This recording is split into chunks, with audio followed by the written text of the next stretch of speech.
foi tutwal un jo ma ti ka yele ki tich kama pat foi ma dit chero bot jo ma ti fonyo ko tieno wa piane ka ono pe ki fonywa kar chan ka ono pe wa ti ken wa ti kwere ene foi lo fonyo dujo foi jo dujo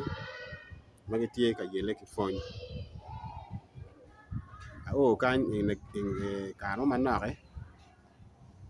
cha no ti anti ka tuko ma ko ket wa ko ka jata piano cha me tuko mano go dore adom ti me ti fonyo gidong andong koko na tie tien kumani nyo tamda miyo kumani lo tiano ene ma wan baneno ene lo tiano ene ni bel girom ke chal wan biro ina diet ka ti temen mo nur tutwal wi nyo chwini me ti atamune pe tiyo mabe tutwal ko in la fony ko ina nga ko ina funi ko ina nga pe tiyo mabe tutwal kano ka mieri ti ye pasen 100 olo pasen mo rem wiye ko madong anone ko ba loko dok ko lo tieno bene ki tung chel miero king wanene gena gitie fonye madire daktari madire kiro tich mapat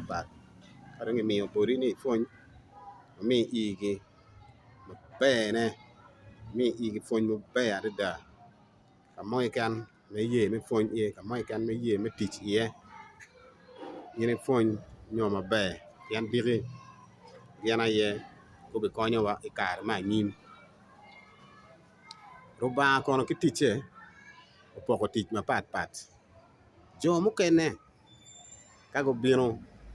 idok tich gitiyo the best of pekogi ka sharing kilo wergi kar kene kono ber geno ma de tiri were peke wer mabe nyo kono wiela wo ngar mon oyubo no po kar ye chunye tutwal se wer no po timo kere no miara otime no kejo iye kidong ti mapat jo kimon alego ni idok tich me cher iye ni otiyo ki chuny wadujo weri dire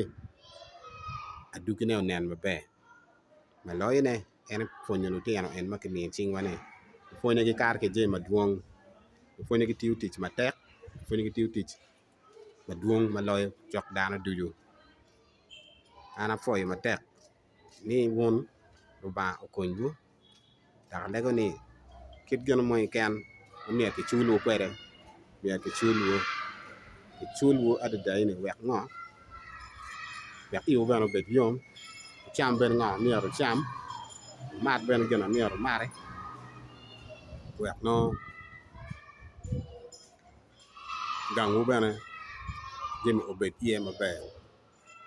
ana foyo matek ruba me tigum. To those our teachers outside there, all is well. Make sure you do your best, whatever the case may be, whatever the challenge may be. I pray that God help you to give your best so that tomorrow we shall see president, we shall see prime minister, and you will say that it was me who taught this girl. It was me who taught so and so, to the glory of God. Thank you. God bless you.